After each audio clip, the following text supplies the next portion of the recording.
Hey, good evening, everybody. This is Plastic in the Attic, and I'm here with Catherine Schuller, who is going to have a conversation with me about tomorrow's event with Catherine Schuller, hosted by Catherine Schuller for Mark Gruenwald. Okay, her Mark Gruenwald, her widow, and why don't you say hi to everybody, Catherine? Hi, everyone. Plastic Fantastic in the attic. We're At doing it. We're doing it. We're doing it. I'm sorry about the little hesitation there. I just realized my laptop was about to shut down, and thank God the cord was right here. All right. Well, Oh, we do everything here. battery. We do everything here super professionally. Well, first of all, how are you, Catherine? I'm good. I'm good. I'm so pumped. I'm jazzed. I've got so much stuff I've got to still do, and I'm going to take some time and talk to you a little bit about the tribute. But tomorrow is the big day. It's M Day. It's Mark Day. So uh I my sister's in town for the tribute that I'm doing, so we just had dinner together, and she said, you're still married to him. And I said, he rewrote a lot of documents and stories in his time, and I guess he actually rewrote our wedding vows, because we said till death do us part, not so much. I still have a relationship with a dead guy here. So, but it's all really good. It feels right. It's 20 years since he passed away. I can't believe it. It seems like yesterday, and it seems like eternity.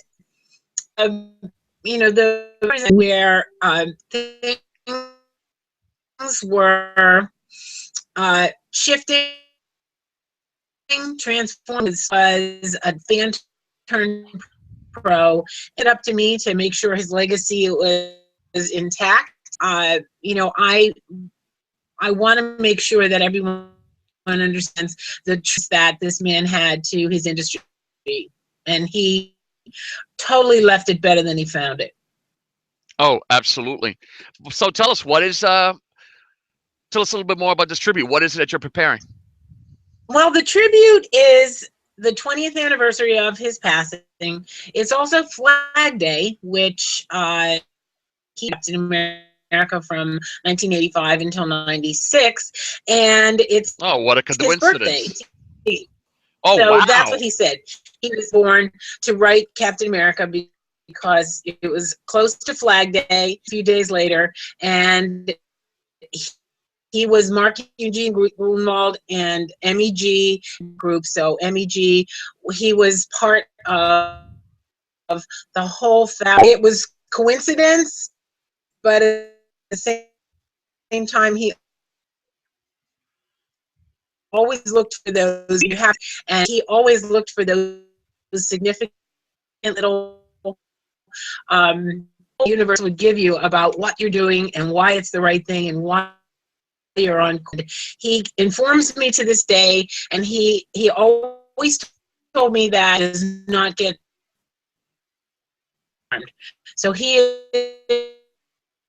is just, and he's communicating with me, and it sounds really kind of bizarre, but it really happens, and I think it's perfect for a comic book wife, for a comic book widow, for a comic book relationship to end like this. Not end, but continue like this, Yeah. because he's on another parallel universe and communicating with me, and I am still making his wishes through. So it's, he chose me to do his not his bidding, but to lead, to continue his legacy. So that's what I feel as the executrix. I put the Executrix. I tricks and like that. executrix. And so, as the executrix of the will, I'm doing my very best to keep his memory alive. And it seems like everybody has a lot of interest in what he's done and his contributions, and it just feels like the right thing to do now. And it's not closure for me, but a significant landmark. And he was always about how old he was in days. So if he was alive, he'd be 22,995 days. So, and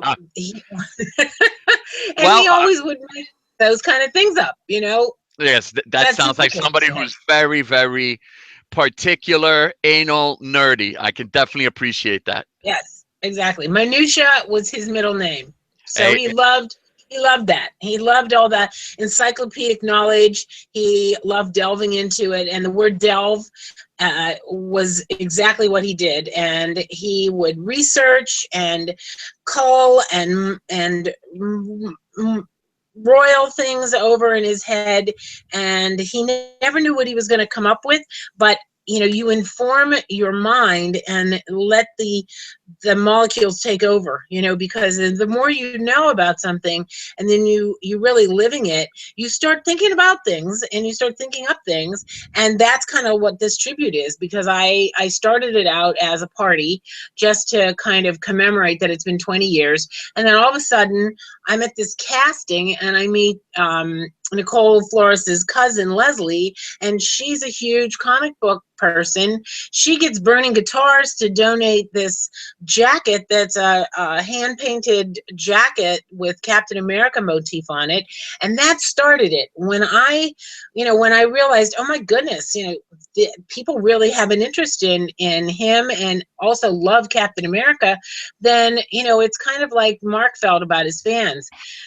Give them what they want, just delve into the part of them that the in those days, the creators of the comic books were really important to what it wasn't just the story or the character, but who wrote it, who lettered it, who inked it, who penciled it, who worked on the book and the bullpen. it So was that bullpen was crazy. it was the type of thing that when I first started reading comics, I wasn't really aware that there was a whole staff behind it.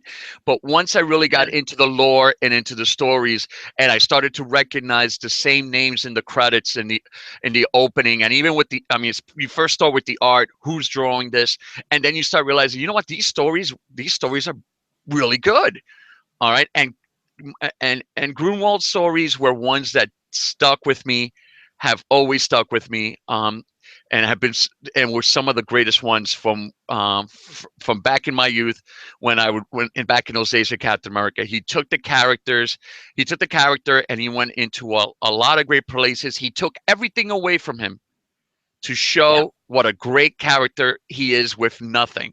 nothing. And it was even better when he would give it when once Captain America got everything back. Yeah, exactly. He kind of knew. He thought like Cap too. He felt like he lived like Captain America, and he it was almost like an actor living the role that he's playing, and he truly embraced and embodied Captain America and acted just like Cap would have in a situation. Where did he pick He this? really Where did he pick this up? Where did he pick and did he ever share with you why these values were important to him, or what their origin may be? Yeah, well, he's from Wisconsin, so he's in the heart of the Midwest, born in 1953. Cheese So country. right, cheese country, picket fences, mom apple pie, and the girl next door, white picket fence, and comic books. And everybody was into the Justice League in his neighborhood, and all the boys, all the neighbor kids would play with each other. And it wasn't just war and Legos and Lincoln Logs, but comic book characters. And he created the Justice League in his neighborhood, and they all dressed up. They didn't have latex in those days, but they made capes and out of their mother's material, and they had these baggy pants, that those sweat clothes on, and they were going to save the world. And that was they they made up their own characters, they made up scenarios. He was the ringleader of it, and he also was a Boy Scout. So being a Ah, Boy look at Scout, that. woo, yeah, I mean, he was prepared. He went camping. I think he camped with his father for 62 days outside. Oh, So it was a time when America was, really, uh, Eisenhower was in office, and it was it, there it were was values. for a certain group of for a big group of people. It was like a golden era. Yeah. And his parents were 18 when they had him. 18. I mean, they were practically kids themselves. Wow. So they Yeah. grew up Yeah. together. And his father was into comic books. His father was into genealogy. His father was a teacher. And Mark just idolized his father. He absolutely idolized his father. And he had a real academic uh, style that he reflected on Mark. And he taught school, and when you were in his class, he would contract for an A, B, or C. So if you wanted to have an A, you would do this much work and you'd sign a document. And you wanted to, get a B, you signed a document. So he contracted for the letter that the grade that you wanted to get. And he Oh. wrote a manual Ugh. on how to teach. And so that's why Mark wrote that editor's manual on Wow. how to write comics, because he realized that you left a manual about how you did your You're, ta- job you're, behind. you're talking about in Marvel Comics. When he was Yep, in Marvel Comics, he decided yep, on his own to write his own manual on how to do his job yep, and how to do yep. the job. Wow. And teach the other editors how to write comics. So every Monday they would have an editors meeting, and he would teach them all they needed to know. That's why when things turned really sour and he had to fire all those people in the early Uh, '90s, yep. it The killed him. nineties boom and bust, boom and bust. I can Yep, imagine. At what killed point? him. At what point did he ever mention to you? Also, when he decided that comic books would be his life. I know that before he was hired by Marvel, he was working on some heavy duty fanzines. Those were magazine. Basically, they were basically internet websites of the day, blogs that talked about all Yeah, different types of things about continuity within many comic book universes, Marvel, DC. yes, Some, absolutely. I mean, these things are impossible to find now. Yeah. It'd be And great I if you ever. tried to read them. I tried to read them. I mean, they were like Buckminster Fuller on acid. And it was the headiest kind of stuff. And I thought, this is what like the kitchen sink press or the underground comics were about. It was like that real in-depth exploration that you just got into such a rich tapestry of all of the character, of all of the topic, the subject matter, and everything from the Celtic gods, the Nordic gods, and where all the four corners of the earth came from, and the Thor, and I read all these things that he wrote, and you were absolutely right. It was an in-depth blog, and it was a fanzine. It was called Omniverse, and it was the fictional reality, and Yeah, his and company was Alternity. yeah, and he helped put it together. He did because not only did he get hired to write stories, he got hired based on his editorial skills that they saw on the magazine. At what point? Yes. When did he start doing it? When did he decide that what I love comics so much that I can actually that my hobby and my passion are going to be my career? Yeah, I think probably he moved to New York because he knew he wanted to be to work for Marvel, and he started a job. I think it was just a part-time job, but he was interviewing, so he had his portfolio, and he had drawing, and he also had that fictional magazine, that newsletter that was in there. And Jim Shooter saw that he could write, manage, discipline, passion. He had all of the skills that would make him a good member Uh, I, of I, I I Marvel imagine staff. I imagine Jim Shooter would have loved that. Jim Shooter, the editor in chief of on the same time period, at least in the actually he left before Late 70s. Mark Yeah. left us. Yeah, but from the late '70s to about 1990, he was the honcho in charge, and while for me that was a gold that was like a second golden age of Marvel Comics with story wise, event wise, the event was invented by Mark Gruenwald and Marvel back in the early '80s, and but there was Yeah. a cohesiveness to the whole universe. Okay, whether it was the Avengers related titles, the Fantastic Four title, the X-Men titles, which were blowing up. Yeah. They were all these great stories that for an eight. I mean, I started. I s- let's put it this way. I really got into it when I was about 10, 8, 10, 11, 12. You know, every week I take my allowance and I buy a few books, and you know, if I had anything left over, buy some back issues. Because one of the things that Hmm. Marvel, and it's interesting, found out that this is something that they did, and Mark Gruenwald was one of the chief architects of this, is continuity. All right, that all Yep. these characters live in the same universe, and what happens in one book affects the other, and there's a certain particular timeline. Every story felt like it was happening today. Okay, That's right. everything that happened in the 60s was, you know, that was a few years ago. Okay, it was all of that stuff was still relevant, but the Yeah. issues hitting the stands were about today. Of the moment, yes. And All that's right, what was good about the Marvel universe, because it had the same elected officials, it had the same cultural phenomenon, the same time cities, everything was the happening. same locations. Right. Um, So it, it it was all in real time. it gave it this feel that was of that this was real, and as a really big comic book geek, I absolutely loved the handbook of the Marvel universe. Oh, I Okay, know. I got them in the late '80s as trade paperbacks. Okay, Yeah. and it was just one of the greatest things just to sit there, and it's all now it's got pictures, all right. So it's like a comic book. It just have a picture of a character, let's say Front, Ant back, Man, and side. Yeah. but in written in prose, we have this narrative that's about the character that, depending on how big the character is, could be a little paragraph or could be pages long, plus with every possible aspect of the character you can possibly imagine, the different armors, different costumes, the different weapons, how strong they were, all these things that made them so real. They gave them all an official height, Yes. body weight, how much they could, you know, and if they had special powers, if they were cosmic, if they were magic.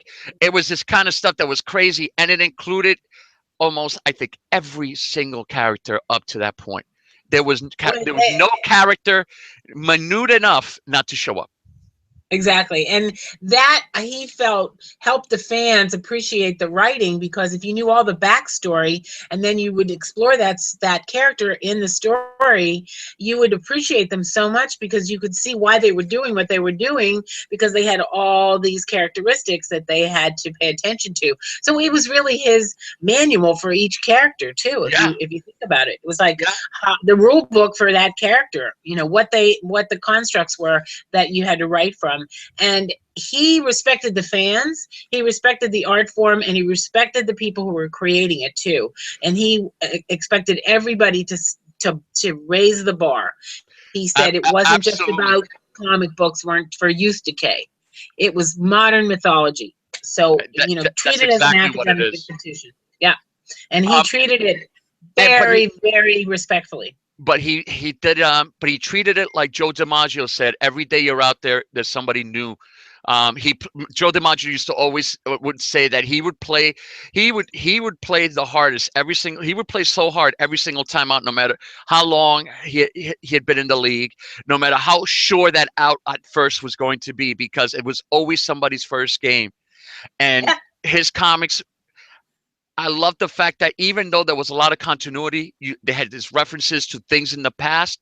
All You never got lost. It was always great for a new reader. It was always great for I could pick it up, and I would be so enthralled with the story that I would continue the story, and then now I had a new mission. I got to find those back issues and hope they weren't those really expensive ones. Yeah. I mean, you are exactly what he was writing for. I mean, I would imagine he could imagine your mind, kind of embracing and kind of sucking up all of the information. And you were the quintessential fan that he wanted to write for, because you're Oh, thank astute, you. You're brilliant on your own terms. You're passionate about life, and you love pop culture. He loved pop culture too, and the whole way that everything informs your art. He could, he said everything was tax deductible because he could go to a movie, he could read a book, he could go to a play, he could go to a museum, he Hey, could go to he's an gotta live art exhibit, and he needs he's to gotta do live in the real research. world. Yeah, he's Right, gotta and he's got to do absolutely. research. All research. So, he would take all these ideas from everywhere. He would read newspapers constantly. He had a subscription to the New York Times, and he read that diligently every day. Oh, And and it back was then it very, was very good. huge. Back then it was It was huge. huge. Oh my god. Yes. And I thick. mean, he really knew how to read fast too. Wow, he could skim through things so like lightning fast. And I remember at a distributors convention, we all had to watch the debates because it was all, it was what was happening, that you never know what's going to be said or what's going to be decided on, or the election. And, Bill Clinton was campaigning then. So, we were all glued to 1992. yep, yep, that's when we got married.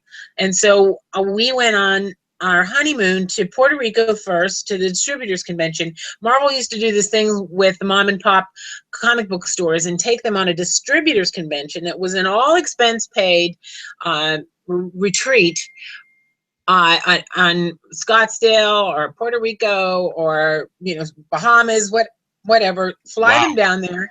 They would hang out for a week and meet Stanley and meet all the editors, and the comic book stores loved it. They went crazy Oh, I can for imagine. meeting all the, yeah, and it was great. I totally enjoyed it. Everybody, it was like a paid vacation from Mother Marvel, and we just enjoyed ourselves so much. And I got to meet Stanley, and he told me, I can't believe these guys, they took this idea that I had when I was just starting out in the 40s with Jack Kirby and Joe Simon, and look what they've done with it. Look what they've done with it. They're so great.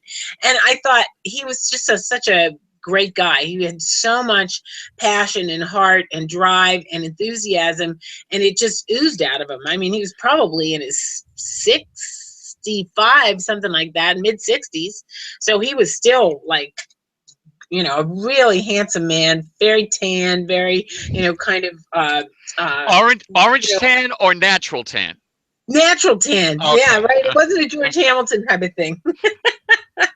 But he was handsome. He was very handsome. I was, because Julie Schwartz and Joe Simon and Jack Kirby, they were kind of, very nondescript kind of looking guys, but Stan was very kind of real dynamic figure. Yeah. He Oh yeah. really had just, he was that bon vivant kind of character with a lot of style, a lot of panache, and shook your hand and you'd be like, he really had like a real love for life. He does have a real love for life. And, I can't believe that Mark just wrote this little letter to him, and he published it in the letter to the editors in like 1963. And oh he said he saw wow. it in the letter to the editors, and that got him hooked. When he saw his Wow. letter by Stanley in the letters to the editors in the middle of that comic book, he knew that was his mission. And so he was crafting stories anyway. He was writing storyboards anyway as a kid, but he was really born for this kind of thing. He read voraciously. He loved a good story, and he was a talented artist. He could illustrate pretty well, but when he saw, when we go to Comic Cons and these 15-year-old kids would come up with their portfolios and they were impeccable at 15, he said, okay, I better stick to storytelling. So, Well, that was one of his jobs, and one of the things that was a lot more common back then than it is now, because now there's just too many people with submissions. That um, the editors or some of the head writers would look at submissions and artwork. Um, at the at, Comic Cons, yeah, at any point besides, I mean, and I'm talking about before the bust in the industry. How did he deal with day to day. Okay, we got I mean, they have these books that they have to release monthly every single week. Did it ever A lot of drag on stress. him? Okay, and they had to work on stories that are 2 years in advance, and make sure that the art and everything was prepared for what and dealing with printers. Um, I mean, he's an editor and a writer. That's a lot of. I imagine that's a lot of work and a lot of stress.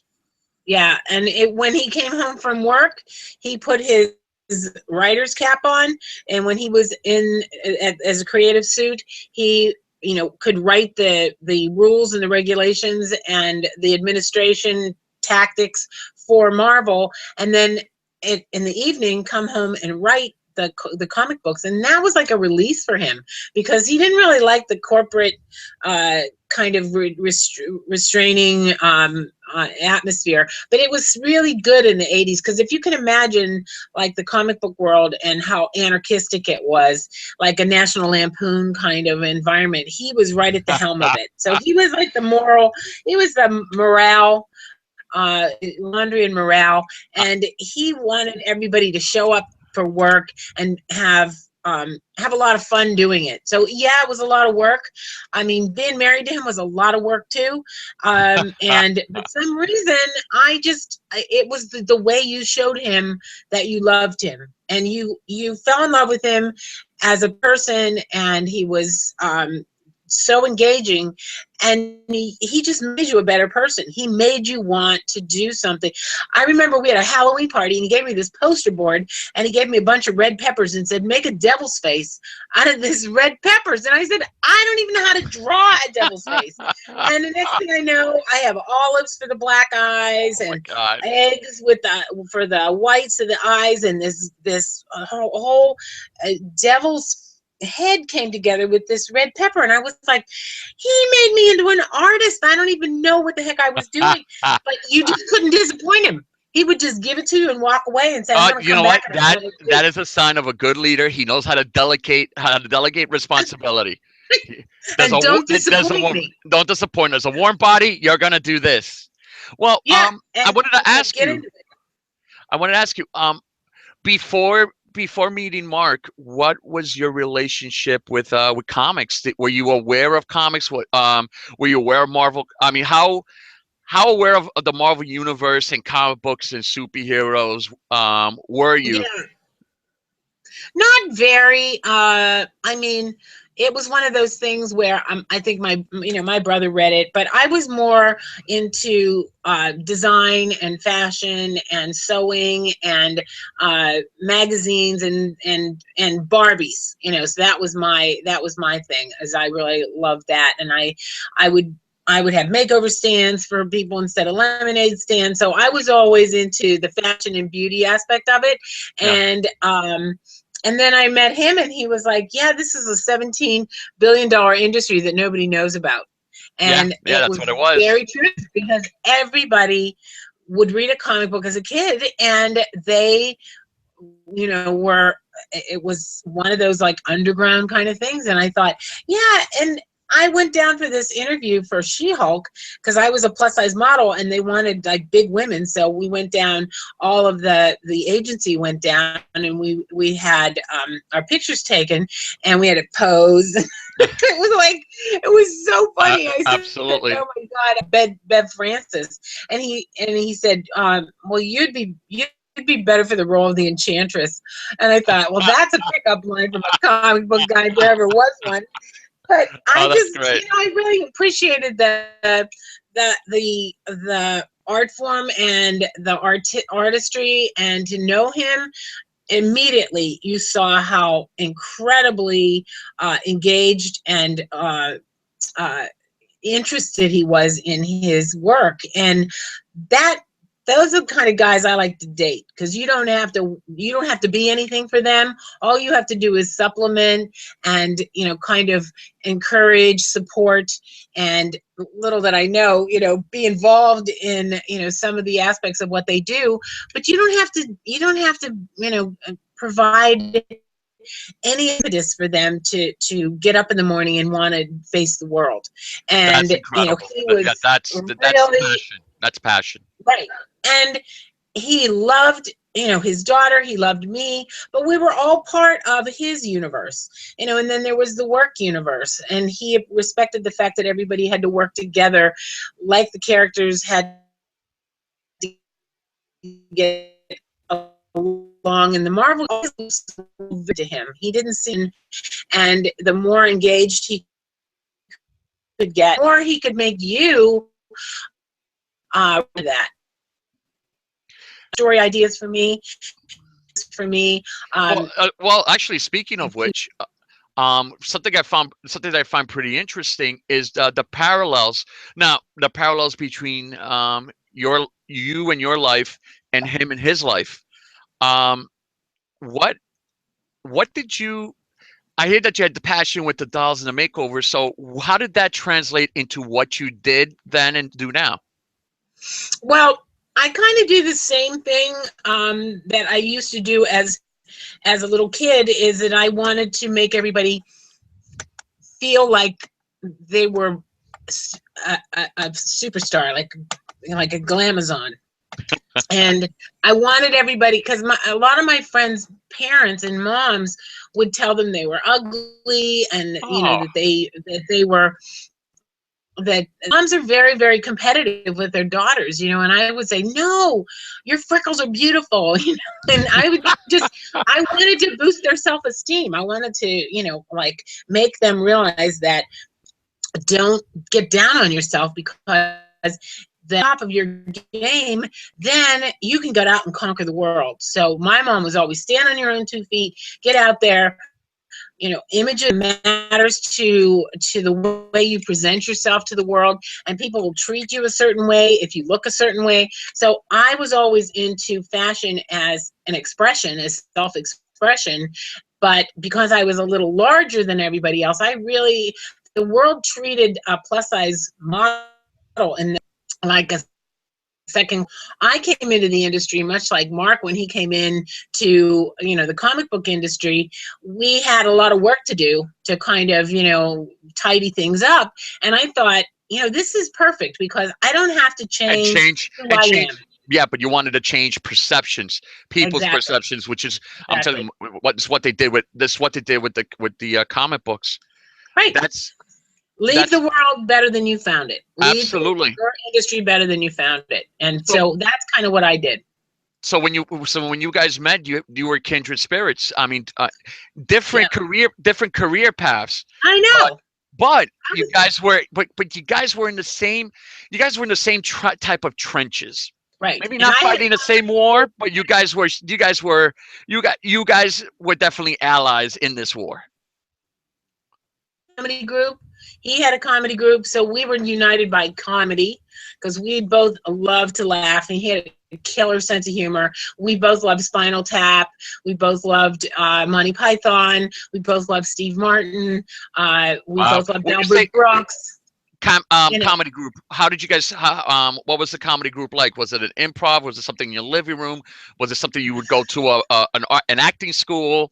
well, Um, yeah, we were all actors, and we wound up doing this big horrible awful Broadway show, but we met each other, and we had more fun backstage, you know cracking each other up, and when it closed, we all said, we should just form a group, because like Mark did with his fictional reality, you have to write your own thing to get hired. So we wrote this group, and the 80s were happening, so everything was the Cure, the this. So I made it the Nerve. So the Nerve was the the nerve to be nerve. yourself. Okay, So nice. the Nerve, it was, I was slammed for being too big, and I wasn't conforming to the mores of the body type for the model. And so I saw the parallel with that, because he had cheap laughs, but I had the Nerve, and the Nerve was the individual above all else. And we got down on, I remember saying, I got a costume this group. So I went into the thrift store, and I saw all these business suits, and I said, corporate America, you're going down. So we all had business suits. Had business suits on. And then I built a big business suit, because it was the day of the yuppies, and we all burst out of this business suit like a big egg. And we were all these automatons, like, wah, ah, ah, ah, my girl, run it up. flagpole. Let's, all those buzzwords about interface and, all those stupid words that the yuppies were using. Exactly. This Exactly. big yellow power tie and this. We didn't even have cell phones. It just there was a phone, and then we actually did this poster in 1984. And it's at the World Trade Center. And look at the Oh plane it's got wow. with him. Can you move That it? was like Can you move? Can you move it a little bit to your left? A little bit to your left. Right there. right there.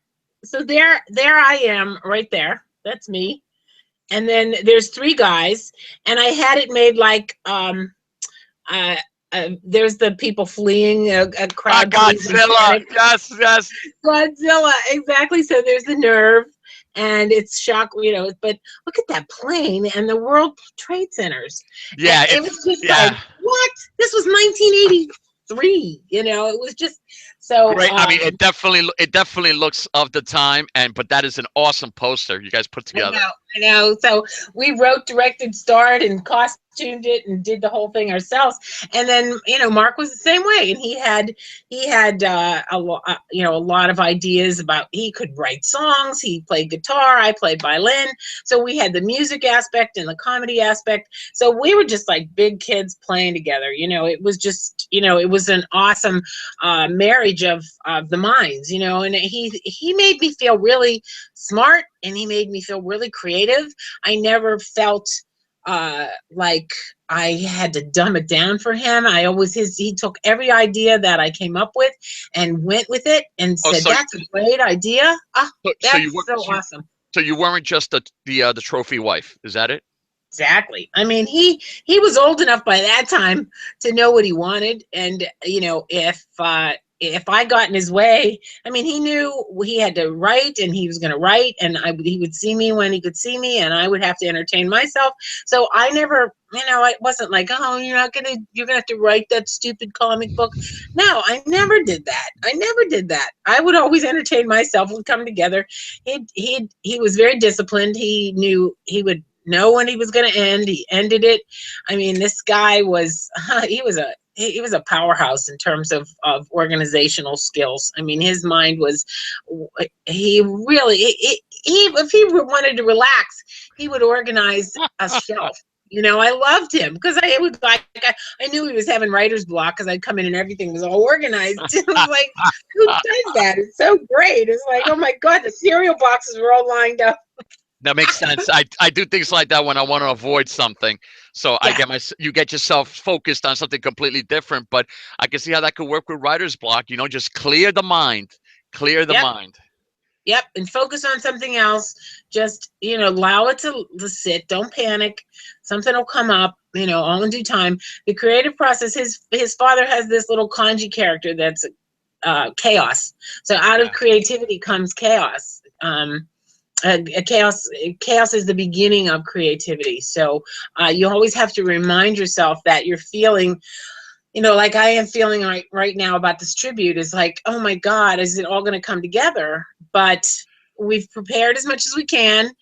The the weather's in our favor. The gods are in our favor. Mark needs to have this done for him, and he's right there pulling the strings. There a lot of things have happened so far that it's what are the odds that this guy would offer me this club, and it's on 50th Street, and that's where Marvel's Well, offices are, on 50th Street. actually, I wanted to ask you if you could give us some details on the tribute, where it's being, first of all, where it's being held, and the fact that it's where the old Marvel offices used to be is really cool.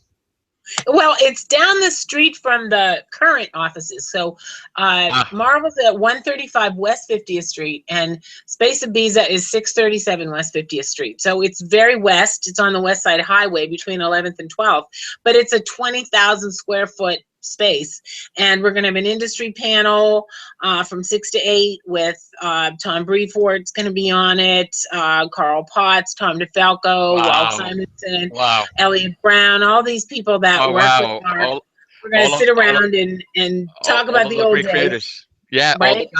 all the guys in the credits, the editors, the writers, Right. Janice artists, Chang people is in my time. coming, Larry Hama, so it'll be really a Larry great Hama's time. coming too. Yep, yep. So it's gonna be great. It's gonna be really fun. And then 8 o'clock we start the sort of the public festivities, and I'm gonna have.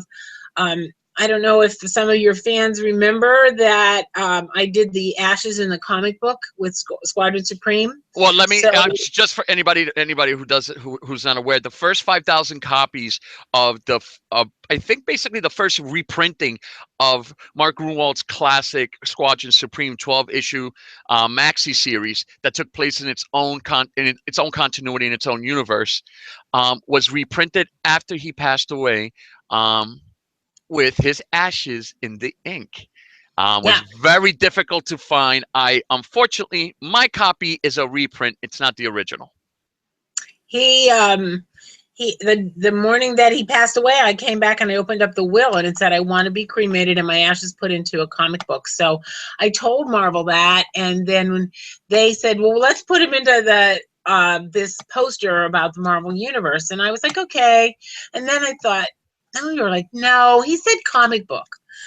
So they reprinted, like you said, they re-released Squadron Supreme, and with him in it. And I had to write the preface, and I said he threw himself into his work. Let's like make a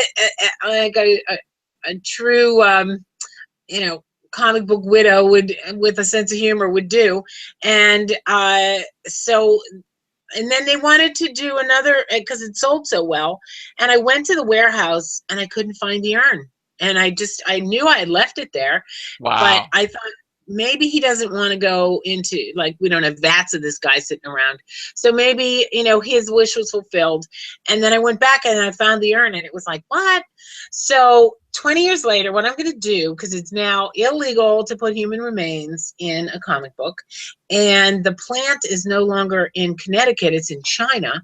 So Gotcha. getting over there to do something like that is going to be impossible. But what Yeah. I'm going to do is I'm going to, Ed Steckley, his cousin, created this commemorative piece, and it's playing with his Captain America shield, and then it says, in his dreams he ran with the heroes, and in his life he taught us what a hero should be. So that's the commemorative piece. Has his birthday and his passing, and where it's Flag Day, June 14th, but on the back I created this thing, or Mark channeled it, called the Ashograph.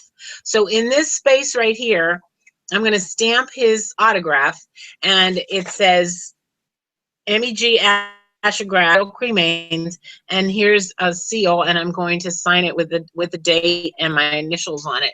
So Oh, everyone brilliant, and also wants to have on the the same Ashograph. print. That's awesome. Yeah. So I hate having a separate one. It just to me doesn't make any sense. yeah. So it's going to be on the back of this, and right here, a 6x4 autograph of his signature. So it'll be blue ink and it has ash in it, and I'll do it right there in front of everybody. I'm going to mix the ash with the ink, and I'm going to saturate the stamp pad, and I'm going to stamp all the and Sarah, his stepdaughter, my stepdaughter, his daughter, will be doing the same thing. So we have Oh, that's a nice. bunch of these that we've made up, and I'm so glad the family did this. It's his Yeah, cousin that did this. yeah, Ed Steckley that's did cool. this, the talented Mr. Steckley, and it's just great. And he's got the star and a wonderful piece. So yeah, so that's the one of the main things we're going to do. And then I have a cut up stand up of him as a character that he created in Cheap Laughs that everybody can take a picture of, like those 3D stand-up cutouts that you can take a picture of with him. And it's the character called the Weeb Wow. And it was a character he created, and he wrapped himself in saran wrap and had those LeVar Burton glasses. Oh yeah, classic. It's hysterical. Awesome, So you can awesome. take a picture, because I couldn't find a full length shot of him that had a high res. But for some reason, this particular shot of him as the Weebwow guy had high res. So that's what he wanted. So That that's what no I that said. no I that's wanted that everything is absolutely appropriate. Now, right. how does somebody get this? How do you how do you get the stamp? Well, you got to kind of come there and get it. But I've had a lot of fans say, I can't make it, but I really love your husband. So I'll probably make it so that, if you send me some shipping and handling or something like that, maybe I'm trying to think, maybe, $50 or something like that for the autograph, because I don't have that much ink, so I Mm. can't make it so that just write me and I'll give you one. So I'm gonna make it kind of like a $50 thing, and if you're not there, then you can write to me. You can write to Mark Gruenwald's page on Facebook. You can Facebook me, IM me. I'm Catherine Schuller, and I'm on Facebook too. And I've had a lot of fans say, I really love your husband's work, and I love the idea for the astrograph, and I'd like one. So I'm going to make it available if you can't come to the event. And we also have a lot of items that are being auctioned off. The Burning Guitars created this beautiful hand-painted Captain America jacket with joggers, and we've got a big painting by David Benegas. This flyer, that is the painting that's 54 by 43. So it's a Wow. rather large painting, but all of his covers are Wow. in the background. So David Benegas gets about 20 grand for a painting. So he was a big fan of Mark's, and so he did that. So there's going to be a nice auction, and all of the proceeds are going to go to the University of Wisconsin Mark Gruenwald Scholarship for the Arts. So I created that in Oh, great. 19. Not for cheese. Just to be clear, not for cheese, but for art. Okay. No curds, no curds, no nerds, not curds. No, exactly. I like that. That needs to be on a T-shirt. That is, I'll tell you, especially from Wisco. And I'm a what nerd who eats curds. exactly? So after the panel, you said 6 to 8. Um, is what can the fans? What can people expect? What happens next? Well, it's going to be kind of like a mini Comic-Con.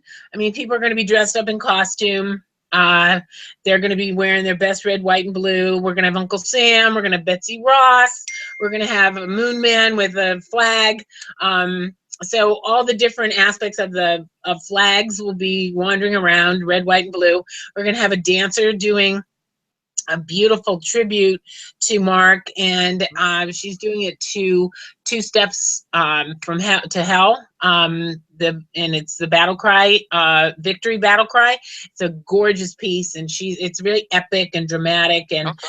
almost like Last of the Mohicans kind of feeling, So she's going to have this beautiful, almost like butterfly wings and red, white, and blue streamers. So she'll be dancing, and going to have some hip hop dancers who are moms in the hoods. So we're going to do that. We're going to have a burning guitar fashion show, and we're going to have Silver Surfer, in the fashion show. So it's going to be like, and we're going to have vendors and comic book art. We're going to have what I'm calling a sketch and repeat. So it's a live step and repeat that's being created. And one of the items on it now that's being done is what if. And it's the what if series, and Yes. it's what if Mark Gruenwald was Captain America. So it's going to Oh, be what if, very yeah. cool. So yeah, That so is very he's cool. going to be creating that, and people are going to be stepping and repeating in front of it. So I'm calling it the sketch and repeat. I like. And then we're going to have the canvas. We'll stamp the back of the canvas, and we can auction that off too. Oh, very good. So That's yeah, we're gonna have all kinds of different all kinds of different things happening. The photo booth, there'll be a wall, a message to Mark, because the Marvel was always famous for writing kind of funny ditty things to each other when it was their birthday or a wedding or something. So we're gonna everyone, have this. and they would slip that every once in a while. Those would get slipped right in the comics in the bullpen section. The thing is Yes. that I know the DeFalcos, I know the Grunwalds, I know all these guys because of the caricatures, lots of times by Rick Parker in the bullpen Bossman. section. Yeah, Yep. it was. So it's kind of cool. They gave us a little peek in back in those days, particularly in the late '80s, early '90s. They would basically, just give us a little peek of what was going on in the background and a lot of the silliness that they would all do. Absolutely, absolutely. And it kept the morale up. The books were on time. I mean, Mark did this crazy thing with the Michelle Marsh posters, and he had people, in those days there were real posters in the subway.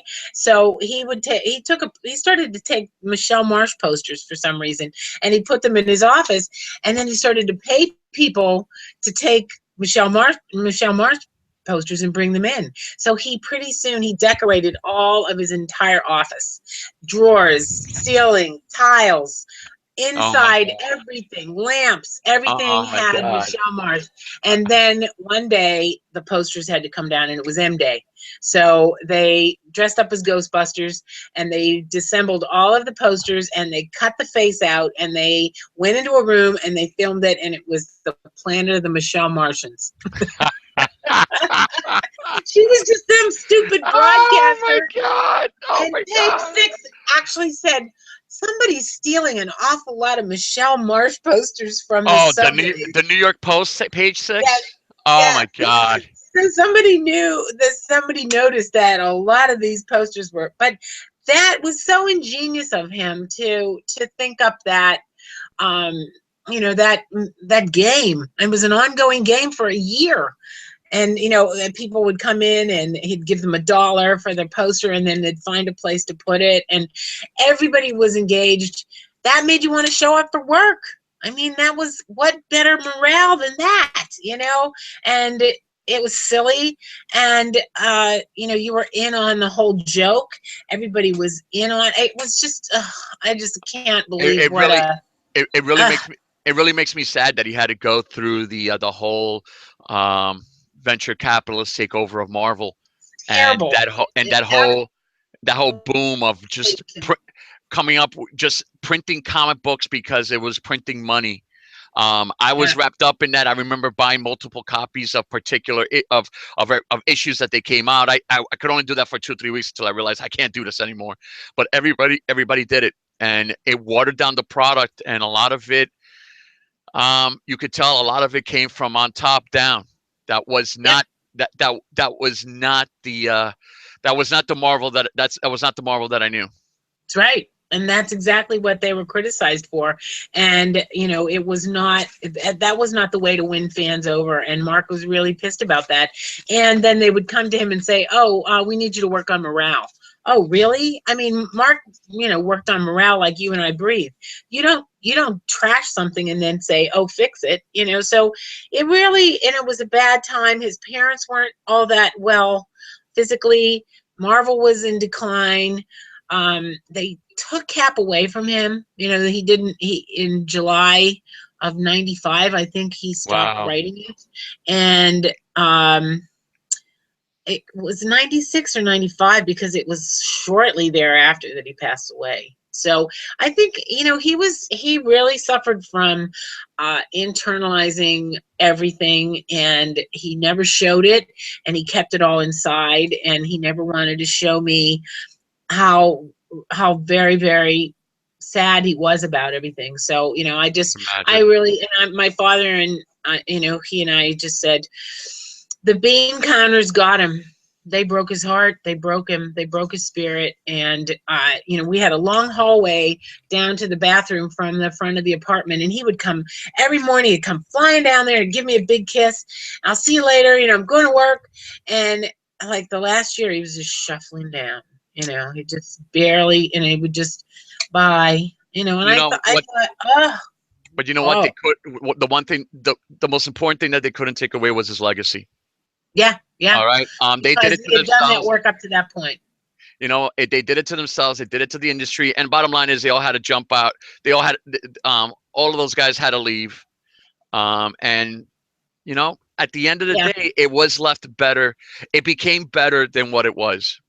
yeah, because they had to clean it up. They had to, And but they not realized without what its casualties. and what. Mark was a casualty. Absolutely, absolutely. And And Marvel figured there out was what a book worked. that was written by Sean Howe called Marvel Comics: The Untold Story. That Yes. has everything. Yeah. And this guy wrote for Entertainment Weekly, and it's very funny and it's very telling and it's exact. I don't know Uh, how I this I, guy re- I what's read going it. on. I read it ages ago, and it's definitely recommended reading if you're really interested.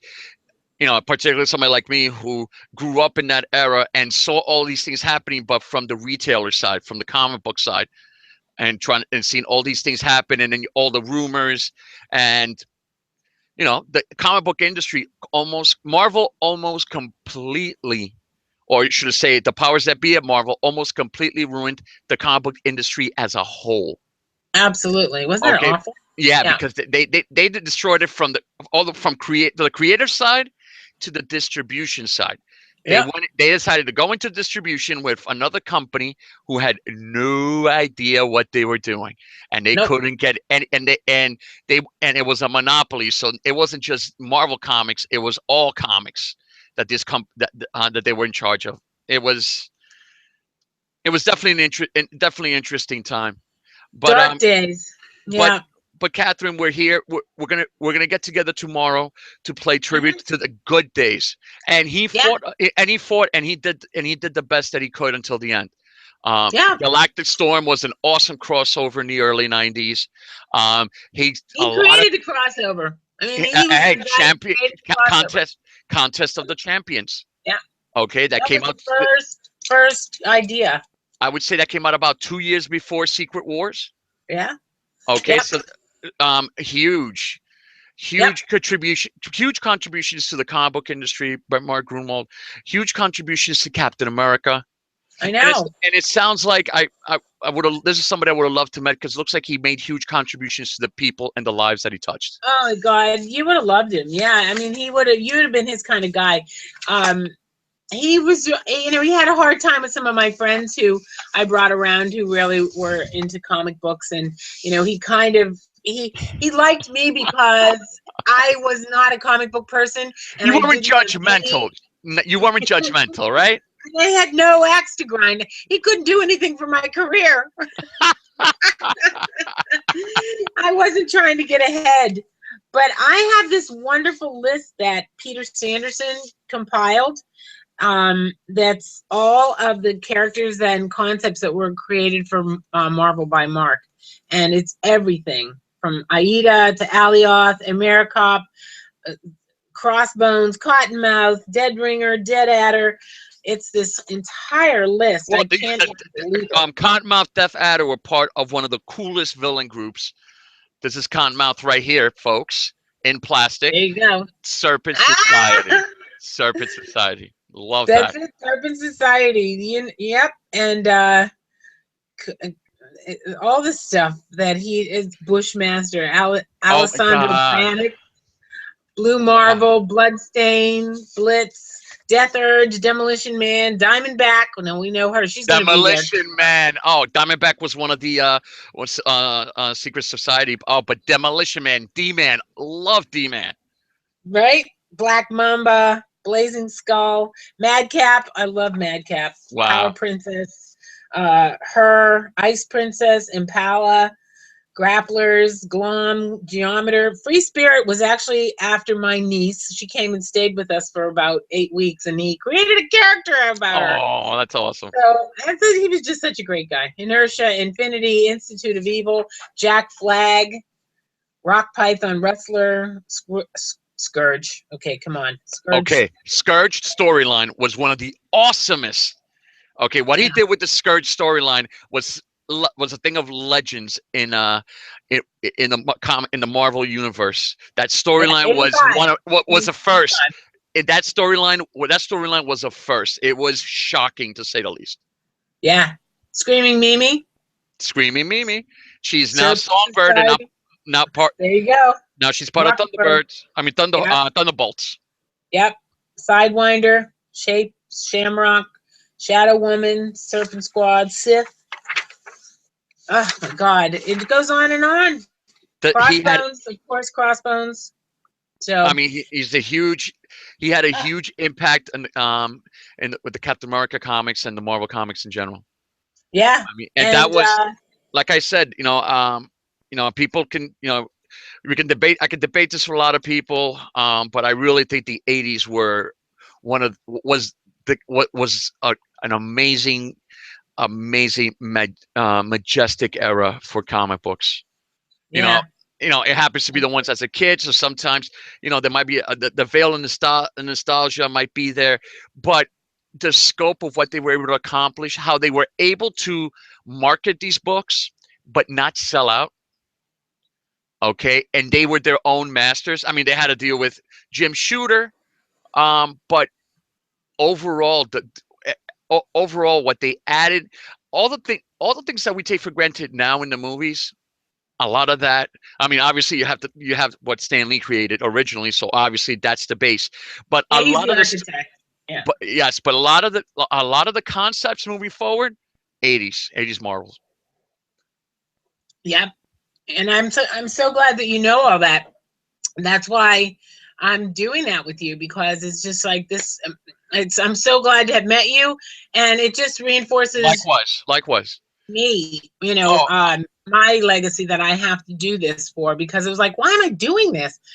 But I'm thinking, Mark deserves it. yeah. Number one, he really deserves it. And if I can show people, it's kind of like the crazy wheat. Who ate the crazy wheat? We have to have the one guy who didn't eat the crazy wheat to remind us of how we used to be. So that's, the way I feel about Mark is that he was that pillar of that iconic way that Marvel was supposed to be, and he dealt with life on a very idealistic framework.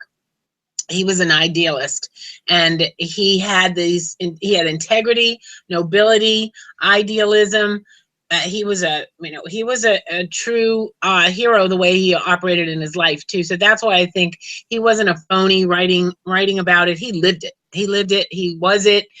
And it informed him, and he embodied and embraced all the characters, and took great care and pride in making the fans come along with him. So it's all an awesome. There you go, the 20th year tribute. yes. So that's I the wanted. Bannigan's picture. Yeah, I And see. see those little comic books in the I see back? the covers, classic Yeah, covers. Well, 78 this is to the website. This is the website to pick up tickets and to get yeah, a little more information. yeah. It's the Eventbrite, and there's the live performance and the astrograph, and we're gonna have some veterans there. We're just gonna be having our old glory personified best. It's Flag Day tomorrow. I can't believe it. It's Flag Day. Bring your flags. I know. And it's just I don't think Mark would even recognize what's going on in America today. Oh geez, with all this craziness. I don't think anybody who hasn't been around for 20 years would recognize it. And I actually, know. that's the premise of a new comedy on Netflix with with the secretary from The Office. It's Oh, I forgot the Unbreakable Kimmy Schmidt. That's it, and that's the I premise. love that. I love that. I have yeah. Somebody was telling me about that yesterday. Isn't that funny? I was just Yes. talking about that. That's so. Basic concept. She's been away for 20 years, so she's finally. This is the first time she's coming out. So the world is definitely It's different. almost like Cap. He was like frozen, and then he came Frozen back. in time, absolutely. He was corny and like 60s kind of patriotism, and he didn't recognize anything, and Well, out of water. he was 30s. Actually, he was late 30s type of early 40s patriotism, Yeah, and exactly. that's why. And And the it's Nazi a bashers, and yeah. And that's where he was created from, that. yeah. So I was glad that the first movie went back to the 40s and really captured him in that era, because that's where he was, and that's where he was created for. And Mark had a hard time writing in the 80s, was very, very passe, and it was square and corny, and he had to come up with characters like Flag Smasher, and making Bucky black, and trying to make everything very relevant to And he did the it without. modern And he did it. times. and he did it in a way that didn't cheapen the character, or that you didn't have the. He didn't replace Bucky with a black character, but what he did was Bucky at that time was still dead, and he had somebody else take Bucky's become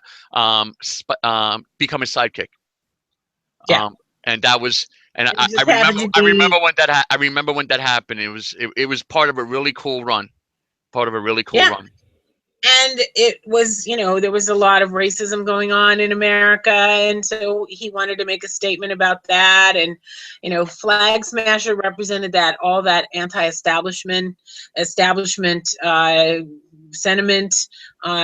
So I think that making that character relevant was just so. It was a challenge for him. It was stood on, and But he did it he was well. genius. He did it well because he was a genius. He said, "Okay, how do I make this character relevant? Let's strip him down to his bare essentials. Let's take everything away from him, even his job.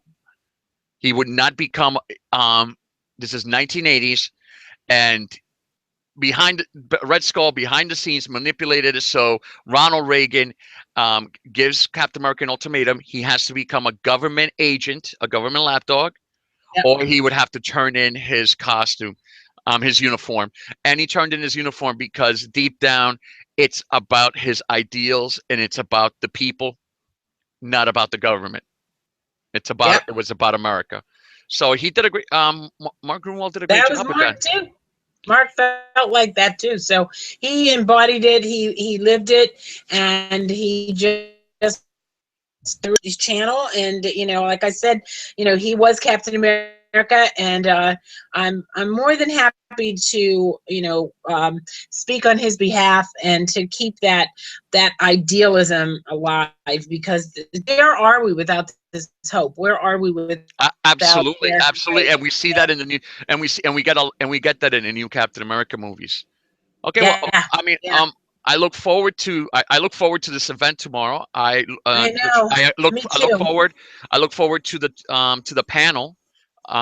There's a lot of guys there, and I imagine in the audience there are going to be a lot of people that can really share some great stories, some personal stories about Mark and the Yes. work and the world that they worked in. Yeah, that's kind of what it's going to be. And then it was very strange because I found tapes that were just in this cabinet, and I was like, what are these? And I went into a Walkman, which I didn't even know I had a Walkman, and it was queued up to the song that Mark wrote called The Secret Art of Dying Twice. And it was like, oh Wow. my God, that's exactly what he did, staging a comeback by throwing his ashes into the comic book. And I kind of read the lyrics, and I was like, you know what? So I'm going to have his voice singing this song. So you're going to hear Mark singing the song. Oh, And wow. yeah. You heard it here, So, and then folks. Exclusive, exclusive. then I fell asleep, and I woke up and I rewrote a bunch of new lyrics from where he is right now. So it's going to be very funny because I was like, I didn't even know what I was writing, but it was like, I did the best I can. I didn't live as long as Stan, that kind of thing. So I'm going to add my my rendition to it, and just kind of make it a personal evening about, like living with him, living around him, being influenced by him. And, God, we need more people like him. And I was just so privileged to have known him and to have been married to him. And it was truly an honor. And he had me. The nerds always get the babes. now they now they do. Well, Catherine, it's been an honor and a privilege to have met you and to speak to you and to really hear all these wonderful things about somebody that I actually, it was very sad. Obviously, nowhere near like you, but I remember when I found out that he had passed away. This was 20 years Took a ago. little piece out of you. Yeah, Yeah, yeah. yeah, it was like that. And I And he was young. He was like 42. I mean, yeah, God. that is I mean, pretty. he was like one day he was there and the next day he wasn't, you know. So that's why, you know, you kind of, you know, you get that ripped away from you. And, you know, it was shocking to the world, but, that his friends cornered me in a room and said, all right, we know he staged his exit like a Joseph Mengele style. He's in Brazil or on some Oh deserted man. desert island. Oh man. And so I'm going to do a little bit about something. I have this giant head, you know, Conan with a clutch cargo with a mouth. So I'm going to do a little bit of like Mark sending himself up, you know, where he's been. Okay. All And right. All right. so, I you can know, see this. I a see it. little oh my God, I didn't have enough time to make it wonderful, but it's, you know, it's all very homespun. That's the way I like it. Okay. Anything else you might want to add about the No, show for tomorrow? I gotta, you know, put this act together. I've got a bunch of I got a bunch of stuff my project manager's picking up in the morning, and we're gonna start decorating over there, red, white, and blue, and you know, it's gonna be a wonderful time. So see y'all It sounds there. awesome. Yeah. All right. Well, I look forward to seeing you there and seeing Okay. everybody else there. This is Plastic in the Attic for the Plastic Empire with the lovely and beautiful Cat Schuller. Thanks. Signing Meow, off. Thanks a lot. Meow meow. meow. Bye, guys. Bye. Bye.